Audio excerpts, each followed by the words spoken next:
Hello అండి, నేను doctor Nayani, senior consultant at 49 fertility centre, Karimnagar branch.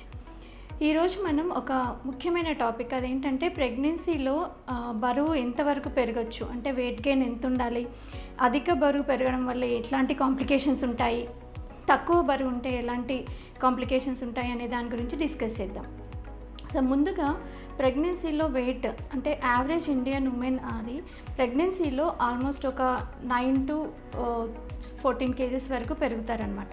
So ఈ వెయిట్ మరి ఎక్కడి నుంచి వస్తుంది అంటే యూజువల్గా బేబీ వెయిట్, ఇందులో బేబీ వెయిట్ వచ్చేసి almost 2.5 to 3.5 kg baby wait ఉంటుంది. మరి మిగిలిన అంతా ఎక్కడి నుంచి ఆ వెయిట్ గెయిన్ ఎలా ఉంటుంది అనేది చూస్తే, ఇప్పుడు పెరుగుతున్న యూట్రస్ గర్భాశయం అది ఒక 1 to 1.5 kg దాని వెయిట్ ఉంటుంది. ఇది కాకుండా ప్లాసెంటా, ఈ ప్లాసెంటా కూడా మనకి 750 grams to 1 kg వరకు కాంట్రిబ్యూట్ చేస్తుంది. అంతేకాకుండా ప్రెగ్నెన్సీలో మళ్ళీ వాటర్ రిటెన్షన్ ఉంటుంది, దీనివల్ల 1 to 1.5 kg పెరుగుతుంది. తర్వాత ఫ్యాట్ స్టోర్స్ పెరుగుతాయి, ఇది ఆల్మోస్ట్ 2 to 2.5 kg వరకు ఫ్యాట్ స్టోర్స్ పెరుగుతాయి అన్నమాట. ఇది కాకుండా యామ్నియాటిక్ ఫ్లూయిడ్ అంటే అది ఆల్మోస్ట్ 1 to 1.5 liters పెరుగుతుంది. తర్వాత శరీరంలో బ్లడ్ వాల్యూమ్ అనేది కూడా చాలా అంటే 1 to 2 times పెరుగుతుంది అనమాట. సో దీనివల్ల ఇవన్నీ కలిపి ఆల్మోస్ట్ ఒక 10 to 12 kgs వరకు బరువు పెరగచ్చు అనమాట. సో యాక్చువల్గా ఇప్పుడు ఐడియల్గా ఎంతవరకు వెయిట్ పెరగాలి ప్రెగ్నెన్సీలో అనేది చూసుకుంటే, ముందుగా మీరు ప్రెగ్నెన్సీ కంటే ముందు మీ వెయిట్ ఎట్లా ఉండింది, మీ బిఎంఐ ఎట్లా ఉంది. బిఎంఐ అంటే ఏంటంటే బాడీ మాస్ ఇండెక్స్. దీన్ని ఎలాగా క్యాలిక్యులేట్ చేస్తారు అంటే మీ body weight in kilograms divided by square height in meters అనమాట. సో ఇది మీరు ఆన్లైన్లో కూడా చెక్ చేసుకోవచ్చు మీ బిఎంఐ ఎంత ఉంది అని చెప్పి. సో ఇప్పుడు హెల్దీ వెయిట్, ప్రీ ప్రెగ్నెన్సీలో హెల్దీ వెయిట్ అంటే బిఎంఐ 18.5 నుంచి 24.5 వరకు ఉన్న వాళ్ళు ఐడియల్గా 11 to 16 kg వెయిట్ పెరగచ్చు అన్నట్టు. మరి ప్రీ ప్రెగ్నెన్సీలో తక్కువ బరువు ఉన్నవాళ్ళు అంటే అండర్ వెయిట్ ఉన్నవాళ్ళు అంటే బిఎంఐ 18.5 కంటే తక్కువ ఉన్నవాళ్ళు, వీళ్ళు ఆల్మోస్ట్ ఒక 13 to 18 kg వరకు పెరగచ్చు. మరి ఓవర్ వెయిట్ ఉన్నవాళ్ళు, ఓవర్ వెయిట్ అంటే ఆల్మోస్ట్ బిఎంఐ వచ్చేసి 25 నుంచి 29.9 వరకు ఉన్నవాళ్ళు ఒక 9 to 13 kgs వరకు పెరిగితే సరిపోతుంది. అదే ఒబేస్ ఉన్నవాళ్ళు అంటే చాలా అధిక బరువు ఉన్నవాళ్ళు, బిఎంఐ మోర్ దెన్ 30 అట్లా ఉంటే వీళ్ళు ఒక 5 to 9 kgs పెరిగితే సరిపోతుంది. సో ఈ ఐడియల్ బాడీ వెయిట్ గెయిన్ అవ్వడానికి మరి ఎంత క్యాలరీస్ అవసరం పడుతుంది. ఇప్పుడు ప్రెగ్నెన్సీని మనం 3 ట్రైమిస్టర్గా డివైడ్ చేస్తే, అంటే ఫస్ట్ 3 monthsని ఫస్ట్ ట్రైమిస్టర్ అంటారు. ఈ ఫస్ట్ ట్రైమిస్టర్లో ఆల్మోస్ట్ ఒక 1800 kcal అవసరం పడతాయి బాడీకి. అదే సెకండ్ ట్రైమిస్టర్లో అంటే 4 నుంచి 7వ నెల వరకు దీన్ని సెకండ్ ట్రైమిస్టర్ అంటారు. సో సెకండ్ ట్రైమిస్టర్లో మీకు ఒక 2200 kcal అవసరం పడుతుంది. అదే థర్డ్ ట్రైమిస్టర్లో అంటే 7వ నెల నుంచి చివరి అంటే డెలివరీ అయ్యే వరకు ఉన్నదాన్ని థర్డ్ ట్రైమిస్టర్ అంటారు. సో ఈ థర్డ్ ట్రైమిస్టర్లో ఆల్మోస్ట్ ఒక 2400 kcal బాడీకి అవసరం అవుతుంది. సో మరి ఇప్పుడు ఈ బరువు పెరగడం అనేది దేనిపైన ఆధారపడి ఉంటుంది అని అంటే, మనం తినే ఆహారము, తర్వాత అంటే బ్యాలెన్స్డ్ డైట్ తీసుకోవడం చాలా ఇంపార్టెంట్. పోషక పదార్థాలు, హెల్దీ న్యూట్రియంట్ ఫుడ్ తీసుకోవడం చాలా ఇంపార్టెంట్. దీనితో పాటుగా ఎక్సర్సైజ్ అంటే మోడరేట్ లెవెల్స్ ఆఫ్ ఎక్సర్సైజ్ కూడా అంటే చాలా ముఖ్యం అన్నమాట. అంటే కంప్లీట్గా అందరూ బెడ్ రెస్ట్ తీసుకోవాలి ప్రెగ్నెన్సీలో అని అవసరం లేదనమాట. సో యూజువల్గా ఇప్పుడు చాలామంది ఏంటంటే ఫస్ట్ 3 monthsలో వచ్చేసి అడుగుతుంటారు, అంటే మా వెయిట్ అసలు ఇంక్రీజ్ అవ్వట్లేదు మేడం ఎట్లాగా అని చెప్పి.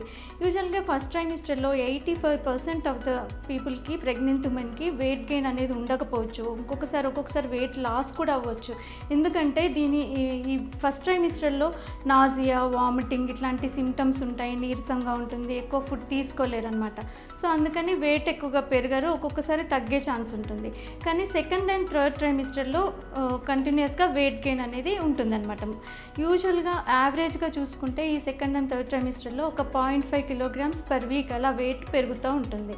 సో అలా మీరు యాంటీనేటల్ చెకప్స్కి వెళ్ళిన ప్రతిసారి మీ వెయిట్ని ఖచ్చితంగా చూయించుకోవాల్సి ఉంటుంది. తర్వాత ఇప్పుడు ఈ వెయిట్ గెయిన్ అధిక బరువు పెరిగారనుకోండి, అప్పుడు ఏమవుతుంది, బేబీ వెయిట్ ఎక్కువైపోతుంది. అంటే బిగ్ బేబీ, లార్జ్ బేబీస్ అంటే 3.5 కేజీ కంటే ఎక్కువ, 4 కేజీ 4.5 కేజీ అట్లా ఉన్నారనుకోండి, అప్పుడు డెలివరీ టైంలో చాలా కష్టంగా ఉంటుంది. బేబీ డెలివరీ కష్టం అవుతుంది. సిజేరియన్ సెక్షన్ చేయాల్సిన అవసరం పడుతుంది. ఒక్కొక్కసారి ఒక కాంప్లికేషన్ షోల్డర్ డిస్టోషియా అంటారు. అదేంటంటే ఇప్పుడు హెడ్ డెలివరీ అయిన తర్వాత, బేబీ హెడ్ డెలివరీ అయిన తర్వాత షోల్డర్స్ డెలివరీ అనేది చాలా కష్టం అవుతుంది. దీనివల్ల బర్త్ ఇంజురీస్ బేబీకి జరగచ్చు. తర్వాత ఇన్స్ట్రుమెంటల్ డెలివరీ అయ్యే ఛాన్సెస్ ఎక్కువ ఉండొచ్చు. సో ఇలాంటి కాంప్లికేషన్స్ అన్నీ ఎక్కువ ఉంటాయి. ఈ అధిక బరువు మరొక కండిషన్లలో కూడా ఉంటుంది. అదేంటంటే ప్రెగ్నెన్సీలో హై బీపీ ఉన్న వాళ్ళలో వాటర్ రీటెన్షన్ వల్ల, ఈ హై బీపీ వల్ల కూడా అధిక బరువు సడన్గా వెయిట్ గెయిన్ అవ్వచ్చు అనమాట. సో మీ సడన్గా వెయిట్ ఎక్కువగా పెరుగుతున్నారు అంటే బీపీ చెకప్ కూడా చేయించుకోవాల్సి ఉంటుంది. ఇంకా మరొక వైపు ఏంటంటే అండర్ వెయిట్, అంటే ఇప్పుడు వెయిట్ అనుకున్నంతగా పెరగలేదు అనుకోండి, తక్కువ వెయిట్ ఉన్నారనుకోండి, అప్పుడు ఎలాంటి ప్రాబ్లమ్స్ వస్తాయి అంటే లోపల బేబీ వెయిట్ కూడా తక్కువగా ఉండే అవకాశాలు, అంటే స్మాల్ బేబీస్ పుట్టే అవకాశం ఉంటుంది.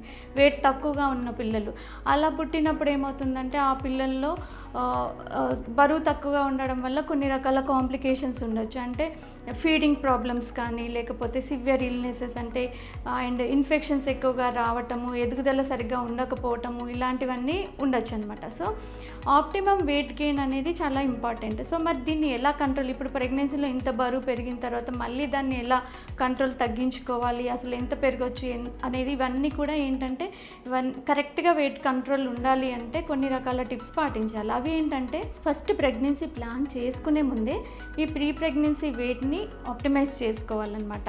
సో అలా అంటే ఈ తర్వాత బ్యాలెన్స్డ్ డైట్, తర్వాత హెల్దీ న్యూట్రియంట్ ఫుడ్, అండ్ మీ తినే ఆహారంలో కాంప్లెక్స్ కార్బోహైడ్రేట్స్ ఎక్కువగా ఉండేటట్టు చూసుకోవాలి, షుగర్స్ తక్కువ ఉండేటట్టు చూసుకోవాలి, and processed food, packed food, తర్వాత ఎక్కువ ఫ్యాట్స్ ఉన్న ఫుడ్ని అవాయిడ్ చేయాలి, వాటర్ ఎక్కువగా తీసుకోవాలి. అండ్ అన్నిటికంటే మోస్ట్ ఇంపార్టెంట్ ఏంటంటే ప్రెగ్నెన్సీలో బెస్ట్ అండ్ సింపుల్ ఎక్సర్సైజ్ ఏంటంటే వాకింగ్ అనమాట, నడక. సో ఎవ్రీ డే అట్లీస్ట్ ఒక 20 to 25 minutes వ్యాయామం, అంటే సింపుల్గా వాకింగ్ చేస్తే చాలా మంచిదన్నమాట. ఇవన్నీ మీ బరువుని కంట్రోల్ చేస్తాయి అన్నమాట. సో ప్రెగ్నెన్సీలో మీరు రెగ్యులర్గా మీ యాంటీనేటల్ చెకప్స్కి వెళ్ళినప్పుడు ఎంతవరకు మీ బరువు ఎలాగుంది, ఎంతవరకు పెరుగుతున్నారు, కరెక్ట్గా పెరుగుతున్నారా లేదా, ఇవన్నీ మీ డాక్టర్స్తో డిస్కస్ చేసుకొని తెలుసుకోండి. Thank you.